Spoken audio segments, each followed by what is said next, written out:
I really, really, really hate trains. Holy shit. Loud people. Barely any time to smoke. At 5:25 for a fucking Budweiser? At least the recent rally and the convention will be worth it. And yes, I know I look like shit. It's a 23-hour train ride. You can get over me not being attractive for one video. Or a couple. It's fine.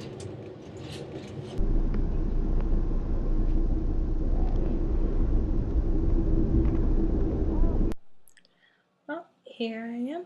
I made it. I am in DC now. I'm actually at my hostel, and as you can probably hear, it's not a very quiet area. But, you know, that's okay. 23-hour train ride turned into 25, so I'm just glad to be able to call it a night and wake up early tomorrow and go to the Reason Rally. Yay! Okay, so it's about 7:45-ish. I just got back to my place from the Reason Rally, which was amazing. If you couldn't make it out to it, you really missed a lot. I do have some video footage of some of the performances, and my phone did die, so it's not the greatest quality, which I apologize for, and there's a lot of people walking in front, but you guys can deal with it, or just YouTube better ones.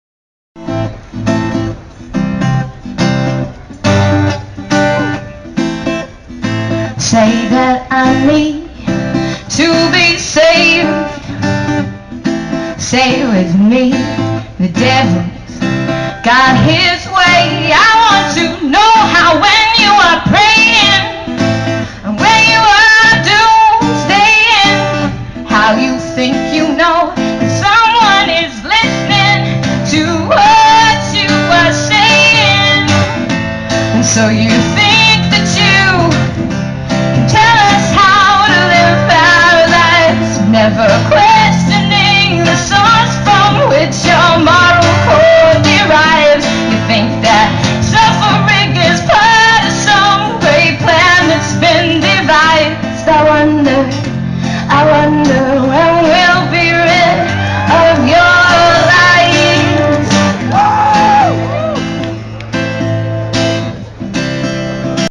We're here to celebrate our own freedom from superstition.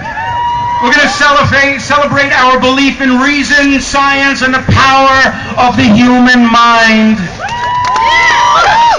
We are not here to bash anyone's particular faith. We are not here to mock anyone's particular beliefs. If it happens, it happens, but that's not why we are here today. We are here to celebrate our belief in reason, science, and the power of the human mind.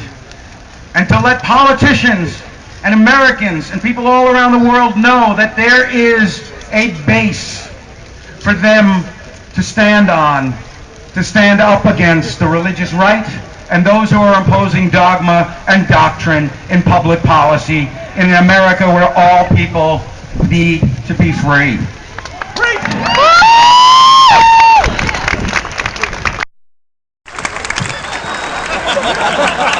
You're all getting debaptized tonight. Hi, heathens! It has taken a lot of people a lot of years to put this event together. I hope you all have a great time. But if you go home with without something to take back with you, this will have been for nothing. You guys know the statistics. We are the least trusted, the least electable minority group in this country, but we can change that. So let me suggest a few ways that we could do that. And if you take me seriously, we can make a profound difference in how atheists are perceived and treated in America. Number one, run for public office.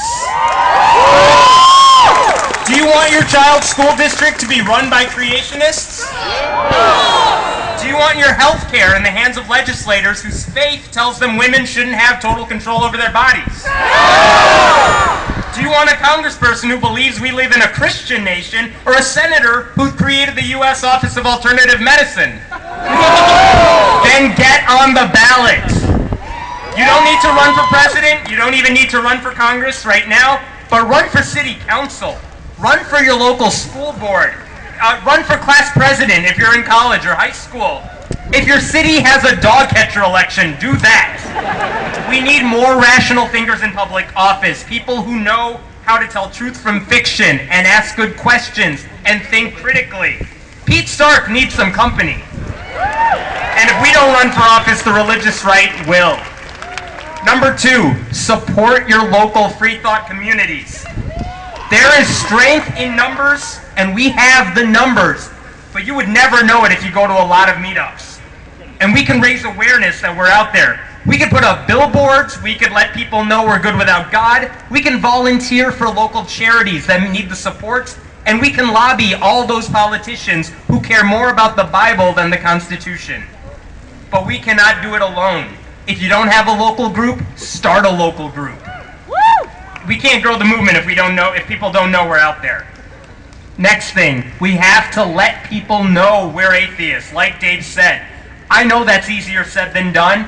I remember when I applied for my first job, I removed every reference to atheism when I submitted my resume. I didn't think I would get the job if they knew the truth about me. But not every conversation has to begin with, "Hi, I'm Hemant and I'm an atheist." And not every declaration of disbelief has to be a big deal. When all of you are on the flight back home or the train ride back home, and the person next to you asks you why you were in DC, tell them you were at a rally with thousands of other atheists. And then say it with a smile. If you're on a date and religion comes up, tell the person you're with that you don't believe in God, and then carefully watch for the reaction. That's just good life advice right there. You don't have to yell, you don't have to scream, you don't have to type in all caps. You just have to be honest about who you are. And if you do it, you'll help other people do it too. And finally, help young atheists. I lost my faith when I was 14. Actually, scratch that. I discovered reality when I was 14. I didn't know what to do with that information, though. I was always taught that atheists are bad people. I didn't know any other atheists. And even now, when there are books and blogs and podcasts and videos about atheism, a lot of young atheists feel alone. So how can you help? Where are the college students out here? If you start a group on your campus for secular students, the Secular Student Alliance, the Center for Inquiry will be glad to help you. If you are already part of a group, as I know a lot of you are, talk to your friends at other campuses and start a group there. If you still have friends in high school, talk to them and get a group started at their high school. When they're that young, it's important that they realize it's okay to be an atheist. I'm a high school math teacher, and I would never tell my students that some numbers are imaginary, kind of like God. But it turns out a lot of my students know that I'm an atheist.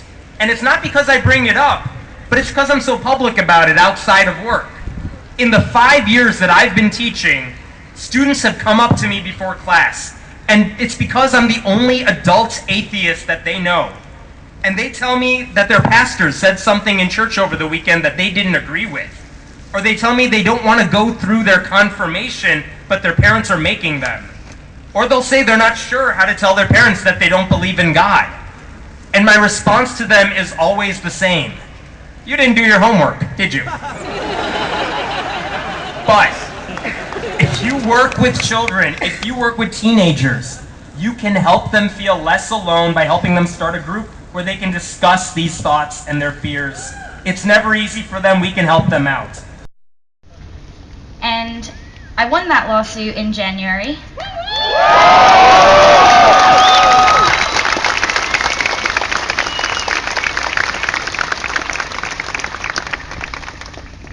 Which was, of course, a positive thing. But, some people don't necessarily like to see it that way. And since then, there's been everything. You can't imagine the things that I've heard. In school, I'll walk down a hallway and people will say, "Ew, it's the atheist." There have been people on the internet, obviously. There was a state representative, Peter Palumbo, who did call me an evil little thing. But, you know, I should give him some credit in a way, because, yeah, he gave me a good title there.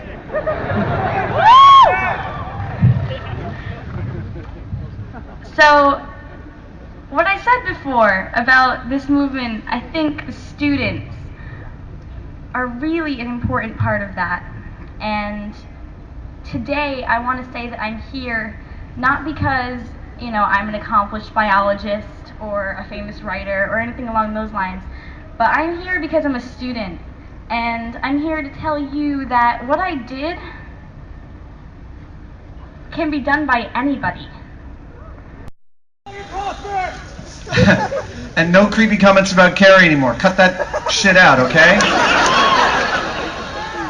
I have been racking my brain for the past few weeks trying to think of ways to talk about reason and being reasonable. It turns out it's not a simple subject. I am a very non-confrontational person. I am most of the time the very definition of a reasonable man. I don't like telling people things they don't want to hear. I want people to get along. I want people to like me. I want to find good things in people. I want to understand viewpoints that differ from mine. I want my tombstone to say, he was nice to work with. I have children. I want to raise them in a world they can add value to, that has value to them. I want for them to feel entitled only to working hard at doing what they love in order to be excellent at it and to share their lives and the rewards with those that they love. Of course, I think this is all anyone wants for their children or themselves. I try and inculcate them with a sense of logic about the world, which means most of the time I'm pointing out things to them that are absurd and ridiculous as a counterpoint. And right now, there is plenty to point to. Westboro Baptist right over there. I console myself, however, with the thought that for anyone truly paying attention, for at least the last 300 years, the world has always been chock full of absurd contradictions and has always seemed to be going downhill and fast. I get this when I read Thomas Jefferson, when I read Camus, when I read Vonnegut. I console myself with the remarkable advances in the sciences. I play a scientist on TV. I am in awe of those that do it for real.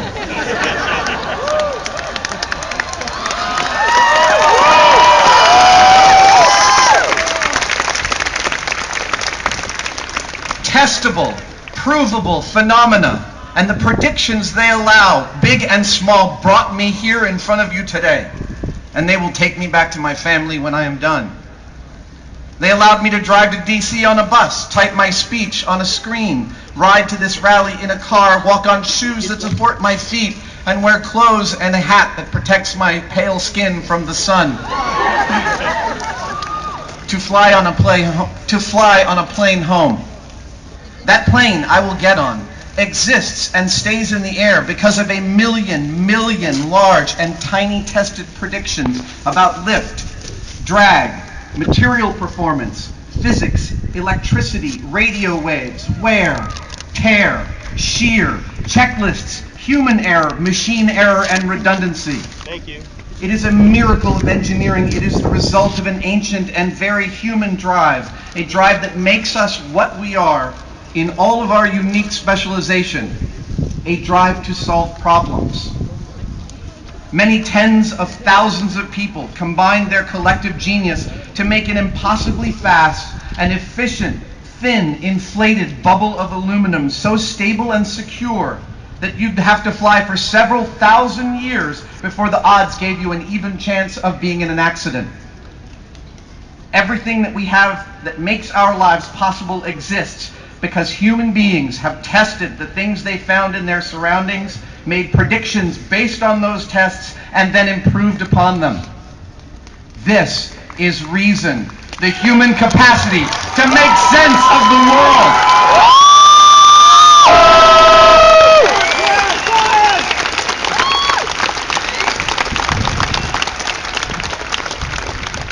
are some other things that, like the components of the airplane, have been tested and proven.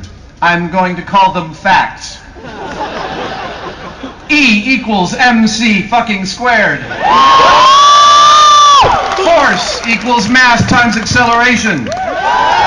The Earth is not the center of the universe. Man landed on the moon in 1969 and a few times thereafter. Burning airplane fuel caused a tragic, catastrophic collapse of the Twin Towers in 2001. The Earth is spherical. But not precisely round, it is officially slightly pear-shaped. Human industry is causing a significant rise in the Earth's overall temperature. The Earth is over 4 billion years old. Evolution is literally a fact of life. As Neil deGrasse Tyson says, facts are true whether or not you believe them. Now, here are some of my beliefs that are true to me. You cannot teach kids about sex by telling them not to have it. I believe that making drugs illegal is stupid and damaging to us as a people. I believe that if we take care of our surroundings, they will take care of us. I believe that inside every tool is a hammer. I believe that people have an inalienable right to choose what to do with their own bodies. I believe that in a community it is our duty that we should take care of each other in times of need. I believe that if you tell people the truth and let them make decisions based on that, much of the time they'll make pretty good decisions, but not always. I believe that that which is detestable to you, you should not do to another. I believe that while not all people are essentially good, most are trying. I believe that rules do not make us moral. Loving each other makes us moral.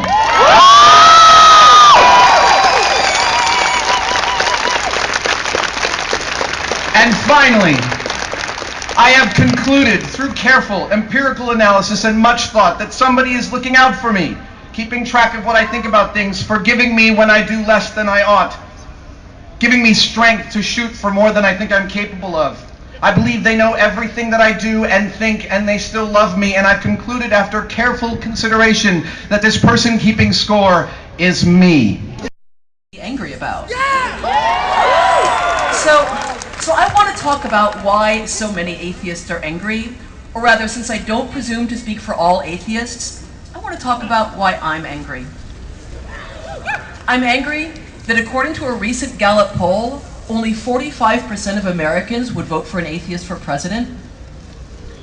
I'm angry that atheists in the United States are frequently denied custody of their children explicitly because of their atheism.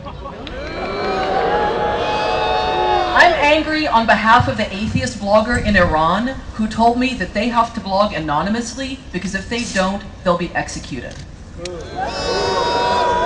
I'm angry about preachers who tell women to submit to their husbands because it's the will of God, even when those husbands are beating them within an inch of their lives. I'm angry that people are dying of AIDS in Africa and South America because the Catholic Church convinced them that using condoms makes baby Jesus cry. I'm angry that my wife Ingrid and I had to get married 3 times before we finally had a wedding that was legal in our home state. I'm angry that the Catholic Church and the Mormon Church spent millions of dollars getting Proposition 8 passed so that no other same-sex couples could get married in California. I'm angry that our marriage is not recognized in 42 states or even by the federal government because religious bigotry controls how laws get made in this country.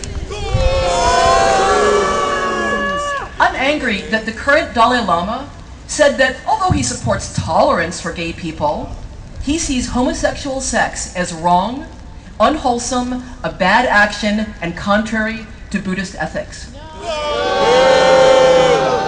I'm angry that the belief in karma and reincarnation gets used as a justification for the caste system in India.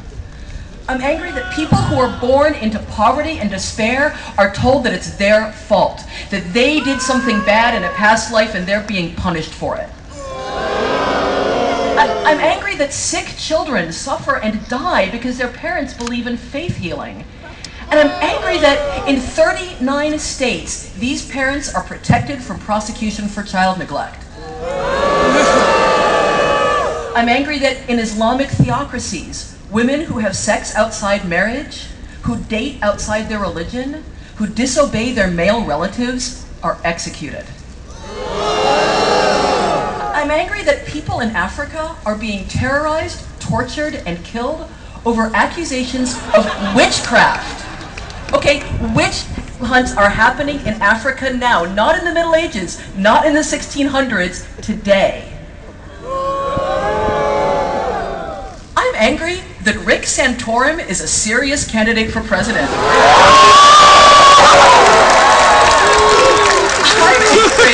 I am angry that this man's his religious beliefs have led him to conclude that states can outlaw birth control, that homosexuality should be illegal, that children are better off with a father in prison than being raised by lesbian parents, and he's not being laughed off the national stage. He's won 10 primaries. I'm angry about lying for the Lord. I'm angry that the Mormon Church advocates a policy of deception, censorship, and outright dishonesty about their religion. I'm angry that Mormons who have told the truth about their church's history has been excommunicated. And I want to ask Mitt Romney, do you believe in lying for the Lord?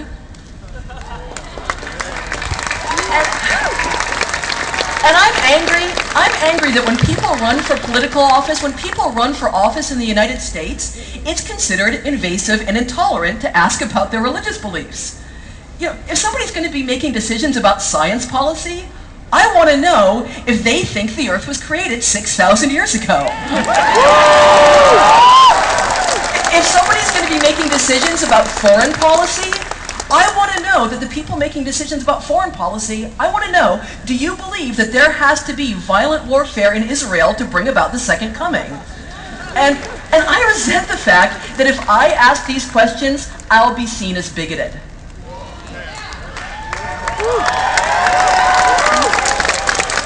I'm angry about what happened to Galileo.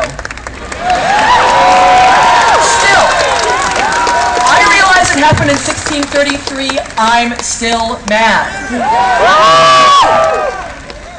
I'm angry that when atheists put up billboards saying simply, "You can be good without God," people get outraged at how disrespectful we are.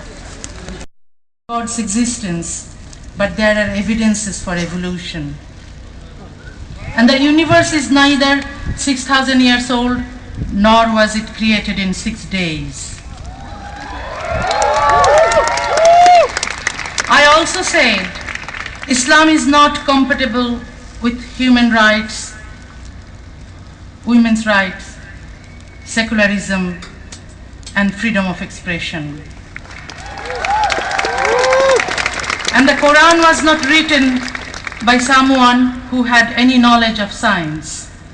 And the Quran, like other religious scriptures, is out of time and out of place.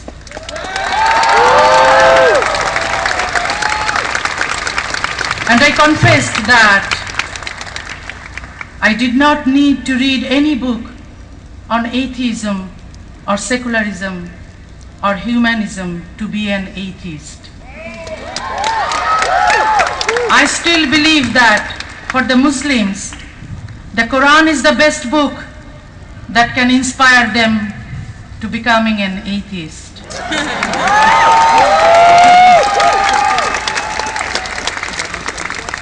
I said, the Prophet was not a man of good character. Rather, he was a liar, charlatan, sexist, rapist, pedophile, and a killer.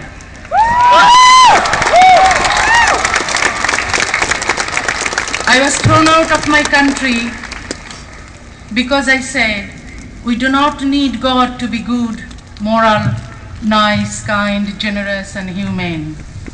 And we do not need any law based on religion. No Muslim law or Sharia law, no Hindu law, no Christian law, no Jewish law. We need uniform civil code based on equality.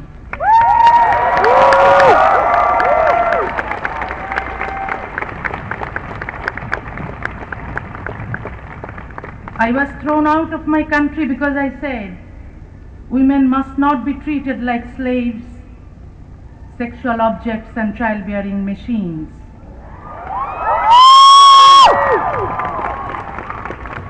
And rape, domestic violence, sexual abuse, dowry murder, female genital mutilation, slave trade, sex trafficking, sexual slavery must end.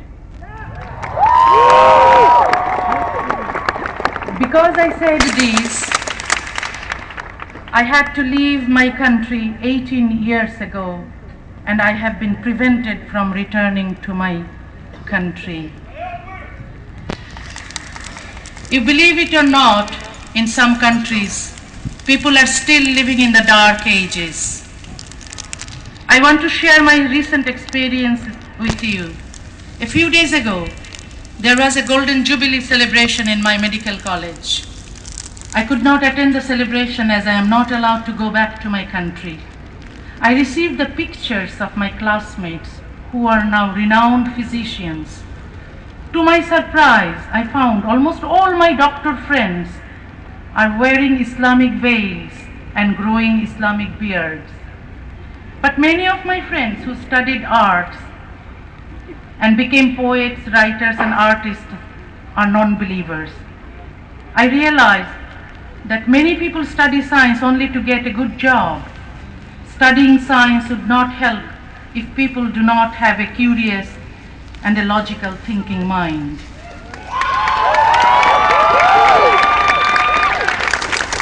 Sometimes I think that humankind is facing an uncertain future. The specter of new kinds of rivalry and conflict looms large. In particular, the conflict is between two different ideas, secularism and fundamentalism. I do not agree with those who think the conflict is between Christianity and Islam, or Judaism and Islam, or between the East and the West. To me, this conflict is basically between rational, logical thinking and irrational, blind faith.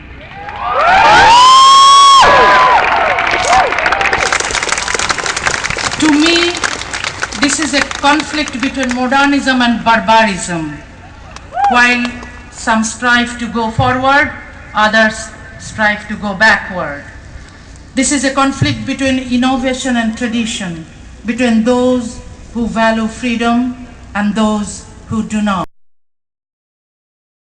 Without being afraid for their lives. And I believe a woman has the right to choose what happens to her body without suffering the judgment of the conservative right. And I believe a woman has the right to wear the clothes she likes without being treated like dirt. And I think we men are pathetic, how we seem to use aesthetics as the measure of a woman's worth. I'm ashamed on behalf of my sex for making women feel like objects. Fuck, I love boobs though. I just really love them. Fuck, I love boobs though. I just wanna rub them. They are just so juvie, they make me feel groovy. I would rather watch boobs than a movie. I just really love. Yeah, boobs. The second movement is entitled Poverty, open bracket, altruism.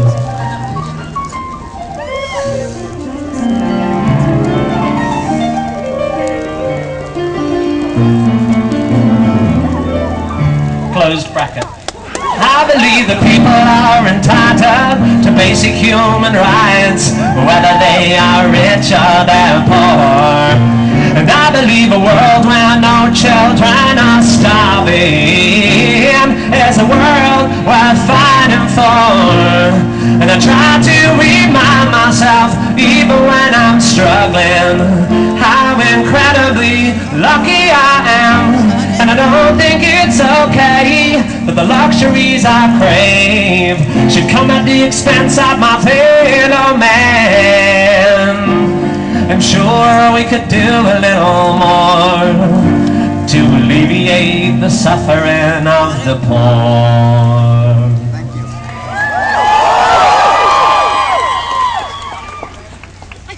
Fuck, I love boobs though. I just really love them. I don't really mind if I am behind, below or above them. They're just so jubbly, they make me feel lovely. I would rather own boobs than a pub.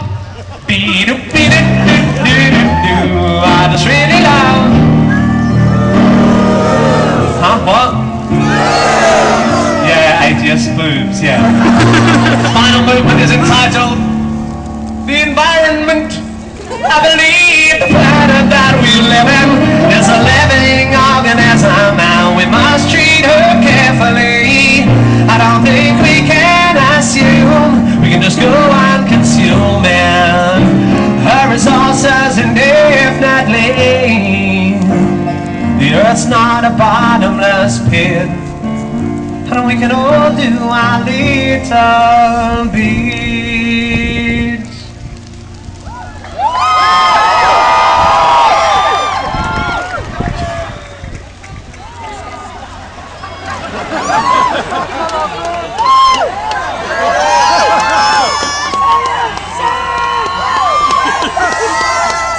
I love boobs though. I just really care for them. They are equally fun when they're 21 or octogenarian. They are just so flappy, they make me feel happy. I would rather eat a boob than a bat. Beat up, beat up, I just really love boobs. Evolutionary theory says bosoms are buttock-like protrusions designed to tempt men in situations when they can't get a glimpse of girls' bums.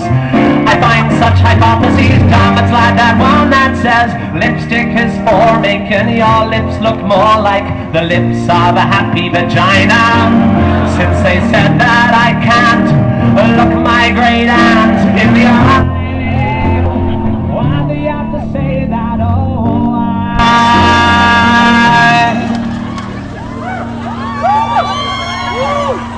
from the first little suck of colostrum to the grope of the nurse in the old people's hostel, we're just fucking monkeys in shoes.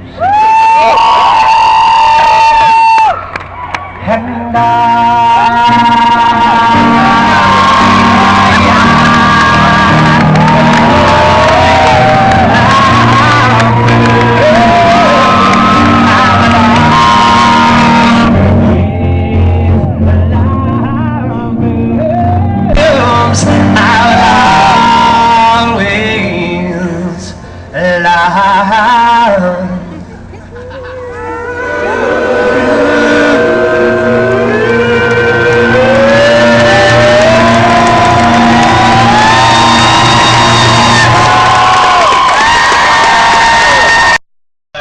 showing that the needs of poets should be taken into account in the next election.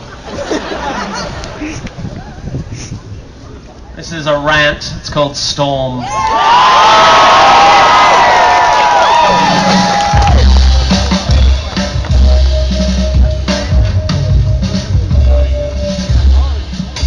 Let's go. Inner North London, top floor flat, all white walls, white carpet, white cat, rice paper partitions, modern art and ambition. The host's a physician, bright bloke, has his own practice. His girlfriend's an actress, an old mate of ours from home, and they're always great fun, so to dinner we've come. The fifth guest is an unknown. The hosts have just thrown us together for a favour because this girl's just arrived from Australia and she's moved to North London and she's a sister of someone or has some connection. As we make introductions, I'm struck by her beauty. She's irrefutably fair with dark eyes and dark hair. But as she sits, I admit I'm a little bit wary because I notice the tip of the wing of a fairy tattooed on that popular area just above the derriere, and when she says, I'm a Sagittarian, I confess a pigeonhole starts to form and is immediately filled with pigeon when she says her name is Storm. Conversation is initially bright and light-hearted, but it's not long before Storm gets started. You can't know anything. Knowledge is merely opinion, she opines over her Cabernet Sauvignon vis-a-vis some unhippily empirical comment made by me. Not a good start, I think. We're only on pre-dinner drinks, and across the room my wife widens her eyes, silently begs me, be nice. A matrimonial warning not worth ignoring, so I resist the urge to ask Storm whether knowledge is so loose weave of a morning when deciding whether to leave her apartment by the front door or the window on her second floor. The food is delicious, and Storm, whilst avoiding all meat, happily sits and eats as the good doctor slightly pissedly holds court on some anachronistic aspect of medical history, and when Storm suddenly insists, but the human body is a mystery. Science just falls in a hole when it tries to explain the nature of the soul. My hostess throws me a glance. She, like my wife, knows there's a chance I'll be off on one of my rare but fun rants.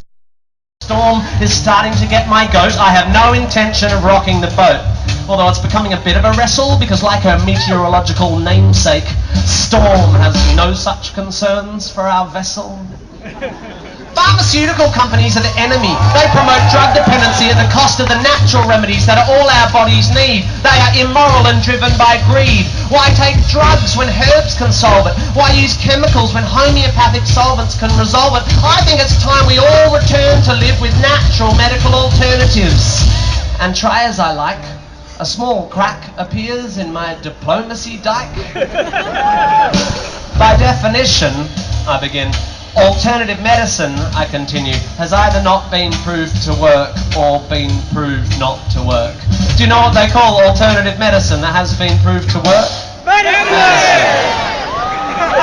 So you don't believe in any natural remedies? On the contrary, Storm, actually, before we came to tea, I took a remedy derived from the bark of a willow tree, a painkiller that's virtually side effect free. It's got a weird name. Darling, what was it again? Masprin? Vajasprin? Oh yeah, aspirin, which I paid about $1 for down at the local drugstore. The debate briefly abates as my hosts collect plates, but when they return with dessert, Storm pertly asserts, Shakespeare said it first.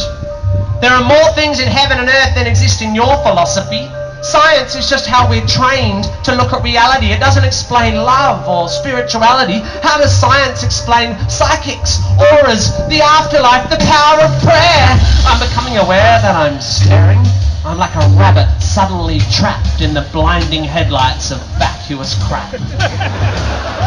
Maybe it's the Hamlet she just misquaffed, or the 6th glass of wine I just quaffed, but my diplomacy dike groans and the asshole held back by its stones can be held back no more. Look, Storm, sorry, I don't mean to bore you, but there's no such thing as an aura. Reading auras is like reading minds, or tea leaves, or star signs, or meridian lines. These people aren't playing a skill. They're either lying or mentally ill. Same goes for people who claim they can hear God's demands and spiritual healers who think they got magic hands. By the way, why do we think it's okay for people to pretend to talk to the dead? Isn't that totally fucked in the head? Lying to some crying woman whose child has died and telling you you're in touch with the other side? I think that is fundamentally sick. Do we need to clarify here that there's no such thing as a psychic? What are we fucking two? Do we actually think that Horton heard a who? Do we still believe that Santa brings us gifts? That Michael Jackson did not have facelifts? Are we still so stunned by circus tricks that we think the dead would want to talk to pricks like John Edward? Storm, to her credit, despite my derision, keeps firing off cliches with startling precision, like a sniper using bollocks for ammunition. You're so sure of your position, but you're just closed-minded. I think you'll find that your faith in science and tests is just as blind as the faith of any fundamentalist. Wow, that's a good point. Let me think for a bit. Oh wait, my mistake, that's absolute bullshit. Science adjusts its views based on what's observed. Faith is the denial of observation so that belief can be preserved. If you show me that, say, homeopathy works, then I will change my mind. I will spin on a fucking dime. I'll be as embarrassed as hell, yet I will run through the streets yelling, it's a miracle! Take physics and bin it! Water has memory! And whilst its memory of a long-lost drop of onion juice seems infinite, it somehow forgets all the poo it's had in it. You show me that it works and how it works, and when I've recovered from the shock, I will take a compass and carve fancy that on the side of my cock. Everyone's just staring now, but I'm pretty pissed and I've dug this far down, so I figure in for a penny, in for a pound. Life is full of mystery, yeah, but there are answers out there and they won't be found by people sitting around looking serious and saying, isn't life mysterious? Let's sit here and hope. Let's call up the fucking Pope. Let's go watch Oprah interview Deepak Chopra.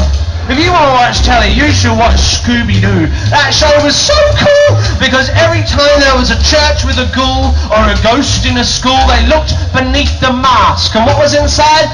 The fucking janitor or the doo-doo around the water slide.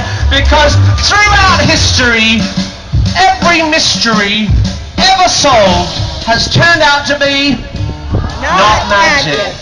Does the idea that there might be knowledge frighten you? Does the idea that one afternoon on Wikipedia might enlighten you frighten you? Does the notion that there might not be a supernatural so blow your hippie noodle that you'd rather just stand in the fog of your inability to Google?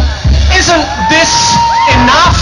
Just this world?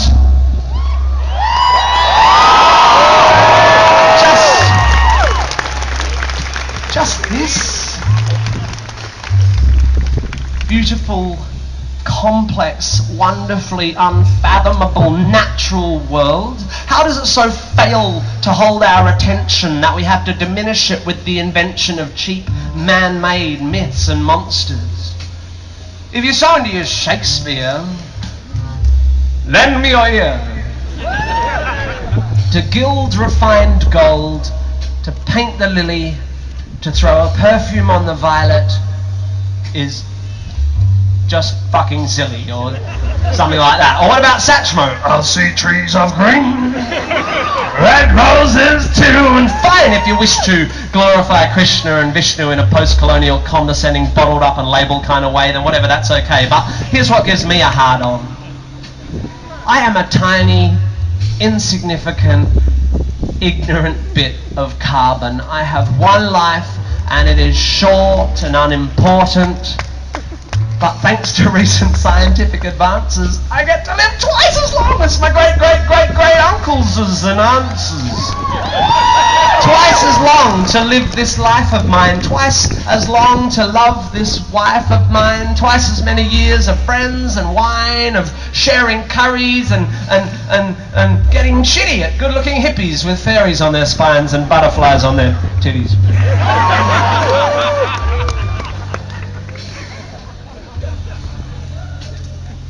And if perchance I have offended, think but this and all is mended.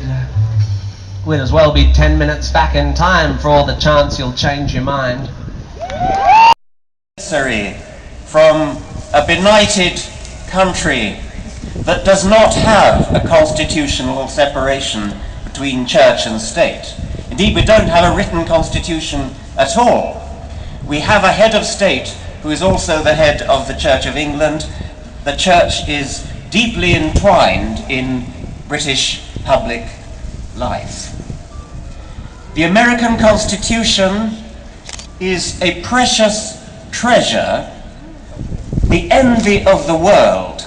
The First Amendment to the Constitution, which enshrines the separation between church and state, is the model for secular constitutions the world over, and deserves to be imitated the world over.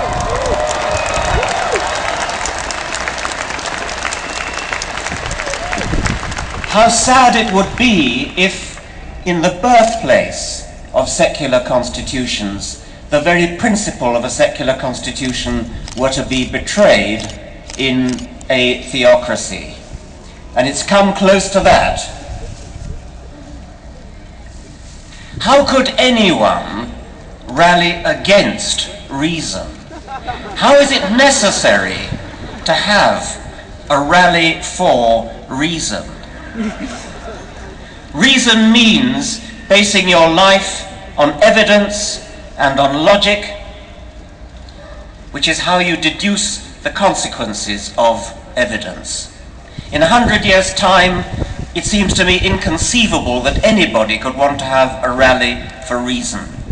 By that time, we'll either have blown ourselves up or we'll have become so civilized that we no longer need it. I must keep an eye on the time.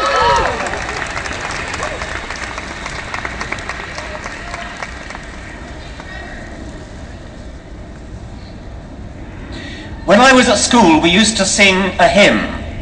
It went, "It is a thing most wonderful, almost too wonderful to be."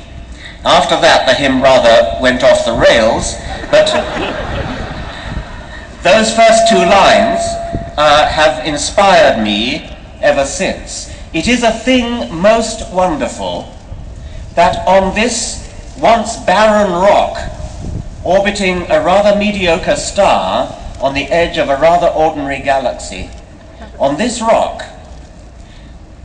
a remarkable process called evolution by natural selection has given rise to the magnificent diversity of complexity of life, the elegance, the beauty, and the illusion of design which we see all around us, has given rise in the last million years or so to a species, our species, with a brain big enough to comprehend that process, to comprehend how we came to be here, how we came to be here from extremely simple beginnings where the laws of physics were played out in very simple ways.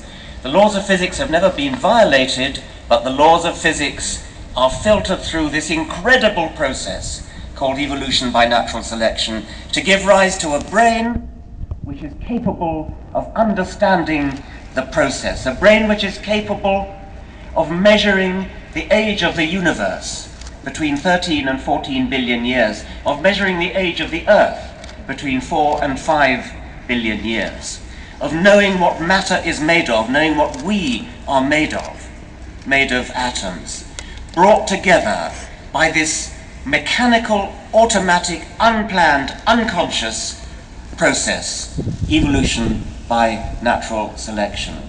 That's not just true, it's beautiful. And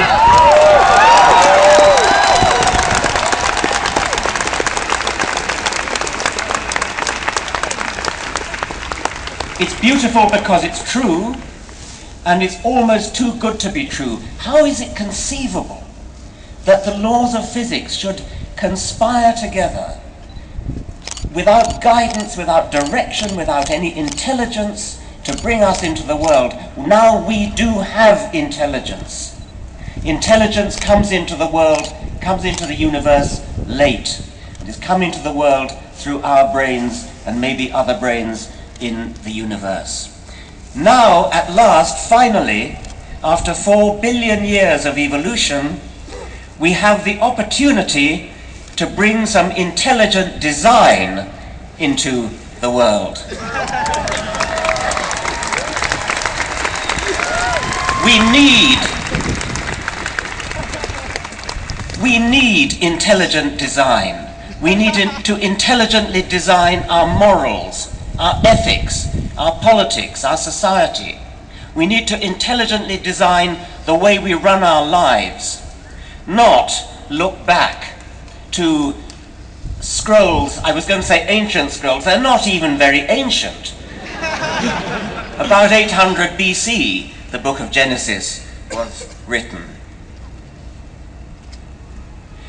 I am often accused of expressing contempt and despising religious people. I don't despise religious people, I despise what they stand for.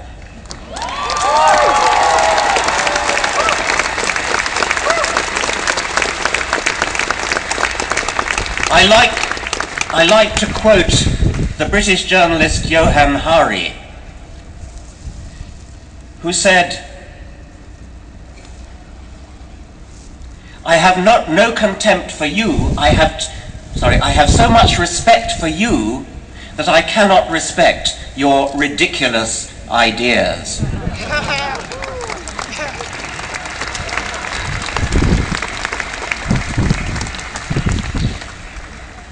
The electromagnetic spectrum runs all the way from extremely long wave, radio wave end of the spectrum to gamma rays at the very short wave end of the spectrum. And visible light, that which we can see, is a tiny little sliver in the middle of that electromagnetic spectrum. Science has broadened out our perception of that spectrum to long-wave radio waves on the one hand and gamma rays on the other. I take that as being symbolic of what science does generally. It takes our little vision, our little parochial small vision, and broadens it out. And that is a magnificent vision for what science can do. Science makes us see what we couldn't see before. Religion does its best to snuff out even that light which we can see.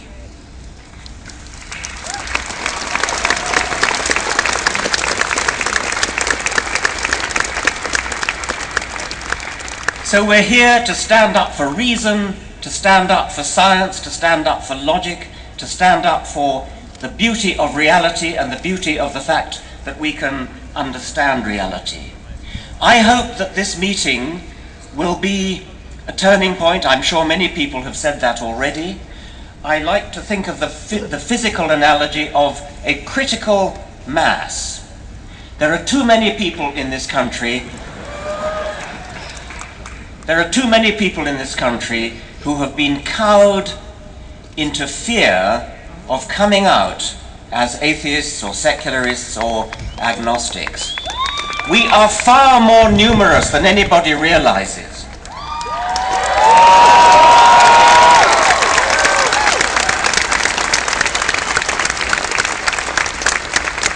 We are approaching a tipping point. We're approaching that critical mass where the number of people who have come out becomes so great that suddenly everybody will realize, I can come out too. And that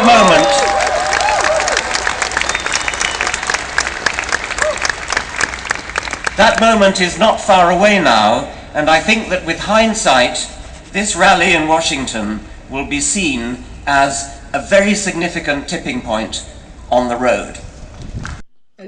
It's just really a wonderful, wonderful day. I don't know, it's a day that makes me really proud to be an atheist, which seems really odd that I should have those days, but, you know, I look at everything that I hold moral and that I hold right. You know, equal rights for all people, regardless of race, regardless of gender, regardless of sexual orientation, just because they're people. And I see that there, and it gives me a little bit more hope. It's a very sad fact that equal rights in America means equal rights for male evangelicals, white male evangelicals, not for everyone else. And that, you know, my vagina, your mom's vagina, your vagina if you got one, is still under attack. You know, races all across the world still under attack. Gays still don't have the same rights as heterosexuals, you know, and it's disheartening. Sometimes I honestly feel like I'm living in a sci-fi nightmare. That is this stuff really that big of a problem? Like, how is this not common sense, and how is this not common law? Because it's just insane to think and insane to realize the amount of religious dogma that we still impose to remove the rights of other people. So it's just really, really, really nice and really refreshing to just be around a group of people that don't hold those views. It's just really nice to see that and really nice to be out there. So far, this is actually turning out to be a really, really good trip, which, I mean, the only thing that's gone wrong is I forgot my flat iron at home. I'm usually a walking Murphy's Law. This never happens. It's awesome, especially not something so last minute.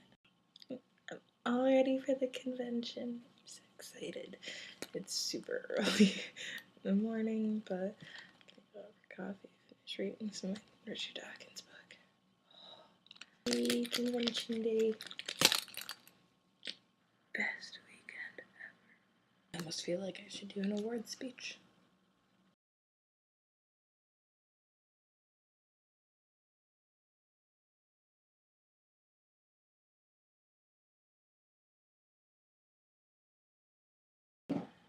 Well, convention is all over.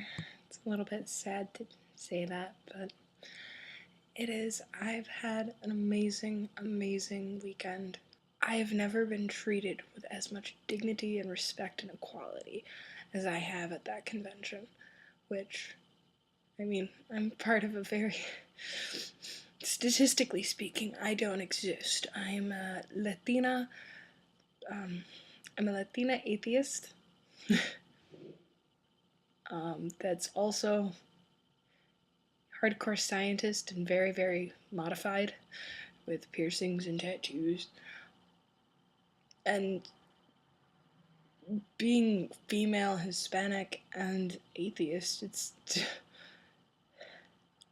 and then on top of it, being generally regarded as attractive, therefore unintelligent, I usually do get marginalized a lot.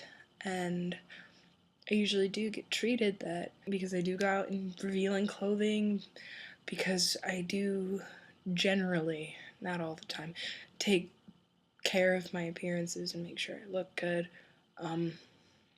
because I am a person of color, no matter how much white privilege I actually do get sometimes, which is weird. People actually think I'm white.